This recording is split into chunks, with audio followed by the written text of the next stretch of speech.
जसं आपण देशात विदेशात लोकांना फिरवत असतो, आपल्या नाशिकमध्ये पण जास्तीत जास्त लोक आले पाहिजे, नाशिकचं पण ब्रँडिंग झालं पाहिजे.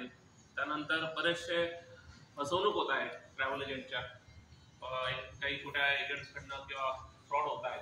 तर ते पण एक आजच्या पत्रकार परिषदेचा विषय आहे.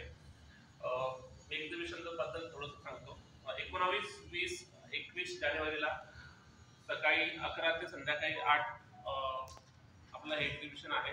या एक्झिबिशनचं उद्घाटन आपल्या महाराष्ट्र राज्याचे पर्यटन मंत्री गिरीशजी महाजन साहेबांच्या हस्ते होत आहे. या कार्यक्रम या हॉटेलमध्ये, ट्रीट हॉटेलमध्ये 3 दिवसासाठी आपण आयोजित केलेला आहे. या प्रदर्शनाच्या माध्यमातून आपण देशातील विदेशातील सहली बुक करू शकतात. वेगवेगळ्या ऑफर्स, कारण पुढे उन्हाळ्याचा जो सीझन आहे त्याच्यामध्ये जास्त जास्त लोक पर्यटनासाठी बाहेर पडत असतात आणि ते पडत असताना या लोकांना सोयीचं आणि कमी खर्चिक कसं होईल, तर त्या अनुषंगाने आम्ही एक्झिबिशनचं आयोजन केलेलं आहे.